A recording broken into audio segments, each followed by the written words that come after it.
Assalamualaikum warahmatullahi wabarakatuh. Jumpa lagi dengan saya di Pajak Pintar.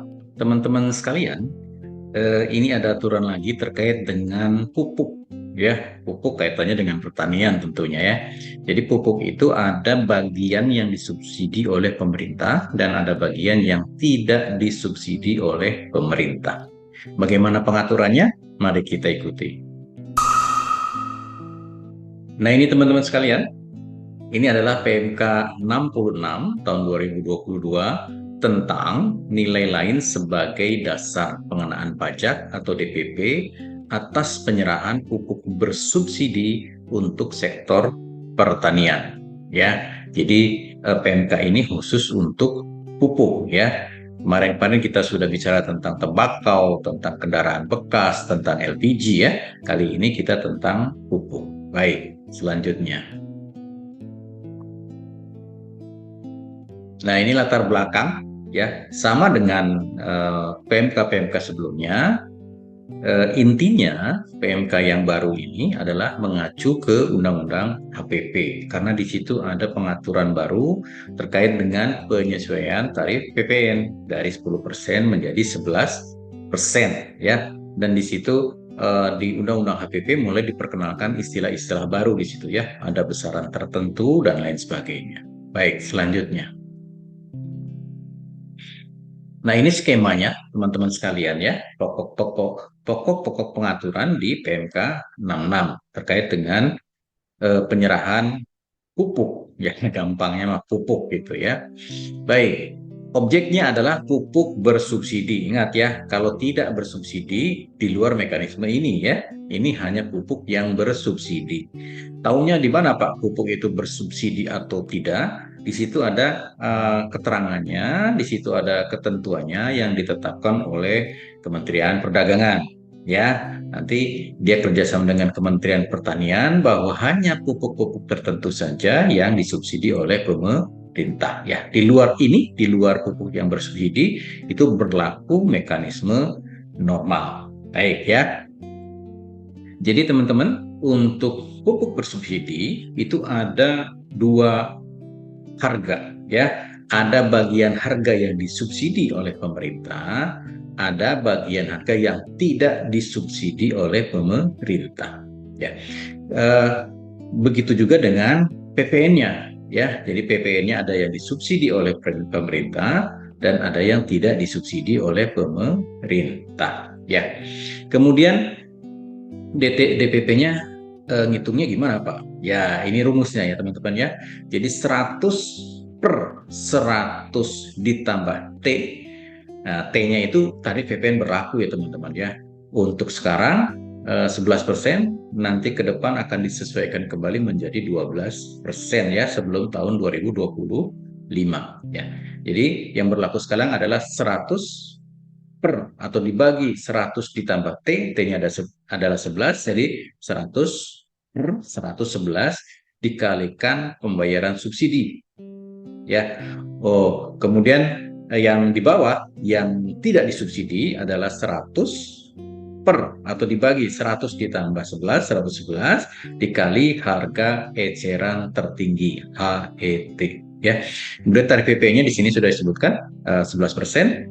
Nanti ke depan akan disesuaikan kembali menjadi 12%. Ya, saat pembuatan fakturnya kapan? Untuk yang pupuk bersubsidi saat pengajuan permintaan pembayaran subsidi ya kepada kuasa pengguna anggaran. Ya, ini nanti dipungut oleh produsen. Ingat ya, untuk pupuk bersubsidi dipungut hanya sekali oleh produsen, artinya pabrik pupuk. Ya, di luar itu tidak ada pungutan PPN. Ya, baik. Untuk yang tidak disubsidi, ya pengenaannya kapan? Pembuatan faktur pajaknya saat penyerahan pupuk bersubsidi atau saat pembayaran dalam hal pembayaran mendahului penyerahan. Ya. Kemudian pajak masukan bagi produsen dapat dikreditkan di luar yang subsidi ya. Kalau yang bersubsidi tidak dapat dikreditkan ya. Pajak masukan bagi distributor pengecer tidak dapat dikreditkan ya. Jadi khusus untuk produsen saja. Ya, karena pengenaannya juga cuma satu kali, satu level maksudnya ya. Baik, ini pengertian-pengertian atau definisi teman-teman sekalian. Pupuk bersubsidi adalah barang dalam pengawasan yang pengadaan dan penyalurannya mendapat subsidi dari pemerintah untuk kebutuhan petani di sektor pertanian. Jadi khusus untuk petani. Ya, kalau di luar petani nggak boleh ya. Baik, selanjutnya. Kemudian ada istilah nilai lain. Nilai lain sebagai dasar pengenaan pajak. Nilai lain adalah nilai berupa uang yang ditetapkan sebagai dasar pengenaan pajak atau DPP. Ya, baik. Selanjutnya, ini KPA ya. KPA atau kuasa pengguna anggaran yang selanjutnya disebut KPA adalah pejabat yang memperoleh kewenangan dan tanggung jawab dari pengguna anggaran untuk menggunakan anggaran yang dikuasakan kepadanya. Ya, jadi ada pengguna anggaran, ada kuasa pengguna anggaran, ya, begitu. Baik, selanjutnya. Harga eceran tertinggi. Nah, ini ya, harga eceran tertinggi sebagai dasar, sebagai basis pengenaan PPN yang di luar harga subsidi ya teman-teman sekalian ya. HET itu apa? HET itu merupakan harga pupuk bersubsidi yang mengacu pada peraturan perundang-undangan yang mengatur mengenai alokasi dan harga eceran tertinggi pupuk bersubsidi sektor pertanian untuk dibeli oleh petani atau kelompok tani secara tunai dalam kemasan tertentu di penyaluran lini 4. Ya, siapa Pak yang menentukan lininya itu? Ya, Kementerian Pertanian dan Perdagangan yang ya. Kalau pajak hanya mengatur tentang pajaknya saja ya. Baik, selanjutnya. Nah, ini teman-teman ya. Pengenaan PP-nya hanya satu kali di tingkat produsen atau di tingkat pabrik ya. Di luar itu tidak ada PPN ya. Jadi PPN dikenakan atas penyerahan pupuk bersubsidi oleh PKP satu kali di tingkat produsen atau satu lapisan. Jadi di bawah-bawahnya nggak kena PPN, cuma satu kali ya. Ini sama dengan pengaturan tembakau. Ya, tembakau. Baik, selanjutnya. Nah, ini ya perlakuan pengenanya. Jadi ada PPN yang dibayar oleh pemerintah dan PPN yang dibayar oleh pembeli. Yang dibayar oleh pemerintah adalah subsidi, yang dibayar oleh pembeli adalah non subsidi. Ya, baik, selanjutnya. Nah, ini pengaturannya teman-teman sekalian ya. Tarif PPN yang berlaku sekarang adalah 11% ya. Nanti ke depan akan disesuaikan lagi menjadi 12%. DPP-nya ada nilai lain ya. Tadi skemanya sudah terlihat di slide sebelumnya ya. Bagian harga yang mendapat subsidi, nah rumusnya ini teman-teman, 100 per atau dibagi 100 plus T, T-nya adalah tarif 11, jadi 100 per 111 dikali jumlah pembayaran subsidi. Ya, ini untuk harga yang disubsidi. Sementara harga yang tidak disubsidi adalah 100 dibagi 111 dikalikan HET, harga eceran tertinggi. Ya, ini pengaturannya. Baik. Selanjutnya, ini kewajiban membuat faktur. Ya, teman-teman sekalian, ingat yang pabrikan, produsen ya. Kapan faktur pajak dibuat? Itu pada saat produsen atau pabrikan mengajukan permintaan pembayaran subsidi kepada KPA. Ya. Kemudian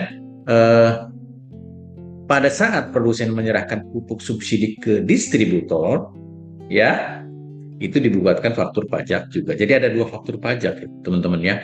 Jadi ada yang permintaan subsidi, ya, dikirimkan ke KPA, ini fakturnya nanti dibayar oleh KPA, dan ada yang di luar subsidi. Ya, baik, selanjutnya. Nah, ini tata cara pengisiannya, ya. Penyerahan pupuk bersubsidi yang bagian harganya mendapat subsidi ya. Kode transaksinya 02 diisi sebagaimana faktur pajak standar ya, seperti ini. Baik, selanjutnya. Nah, ini adalah pengaturan pengusaha kena pajak setelah produsen. Jadi di luar produsen ya, di luar pabrikan. Jadi di situ ada distributor dan pengecer. Jadi PKP-nya adalah pabrikan atau produsen. Produsen ini menyerahkan kepada distributor. Distributor ini menyerahkan lagi kepada pengecer. Seperti itu kira-kira ya. Nah, untuk distributor dan pengecer ya, dia tidak dikukuhkan sebagai PKP. Ingat ya, distributor dan pengecer tidak dikukuhkan sebagai PKP. Jika atau sepanjang usahanya itu hanya menyerahkan pupuk bersubsidi. Ingat ya. Jadi kalau barang, kalau produk yang dijual hanya pupuk bersubsidi, dia tidak dikukuhkan sebagai PKP. Artinya apa? Artinya kalau dia menyerahkan barang lain selain pupuk bersubsidi, dia wajib dikukuhkan sebagai PKP. Contohnya apa, Pak? Contohnya dia jual pupuk yang tidak bersubsidi, atau dia jual obat-obatan pertanian gitu ya, obat hama segala macam gitu kan. Kemudian dia jual lagi alat-alat pertanian. Nah, itu barang-barang itu tidak disubsidi. Oleh karenanya nanti distributor dan pengecer kalau menjual barang-barang itu tadi dia wajib dikukuhkan sebagai PKP ya. Baik.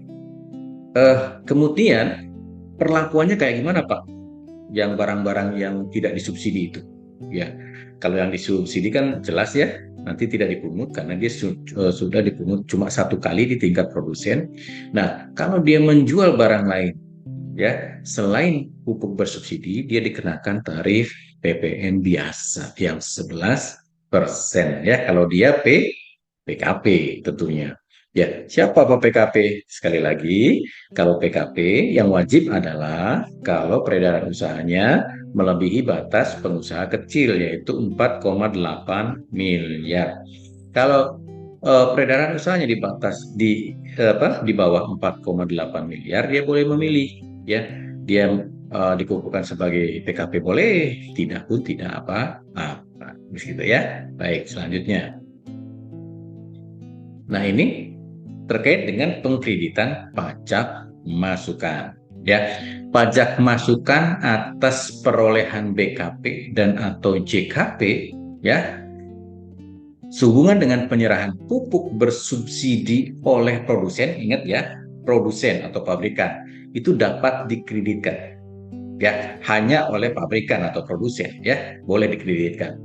Tapi, nah ini ada tapinya ya, pajak masukan atas perolehan BKP atau JKP sehubungan dengan penyerahan pupuk bersubsidi yang dilakukan oleh distributor dan pengecer tidak dapat dikreditkan.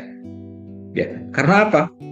Ya karena tidak dipungut PPN ya. PPN-nya cuma sekali di tingkat produsen. Oleh karenanya kalau dia ada pajak masukan tidak bisa dikreditkan.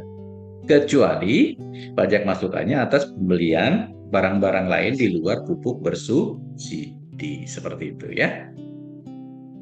Baik. Nah, ini teman-teman, ini PMK yang lama dicabut, PMK 62 tahun 2015 ya. Kemudian ini berlaku mulai 1 April tahun 2022 ya. Sama dengan berlakunya Undang-Undang HPP, Harmonisasi Peraturan Perpajakan. Ya, baik. Nah, itu teman-teman sekalian, itu adalah pengaturan mengenai pupuk ya. Jadi pengaturan mengenai pupuk itu sama dengan pengaturan mengenai tembakau kemarin ya. Jadi hanya dikenakan satu kali di level produsen ya, atau pabrikan gampangnya ya. Jadi di luar itu di level-level berikutnya untuk pupuk bersubsidi tidak dikenakan PPN ya, tidak dikenakan PPN karena hanya cuma satu kali ya. Baik, itu teman-teman sekalian ya, itu adalah pengenaan PPN atas pupuk bersubsidi. Mudah-mudahan bisa dipahami ya. Terima kasih dari saya, terima kasih atas perhatiannya. Mohon maaf atas segala kekurangan. Assalamualaikum warahmatullahi wabarakatuh.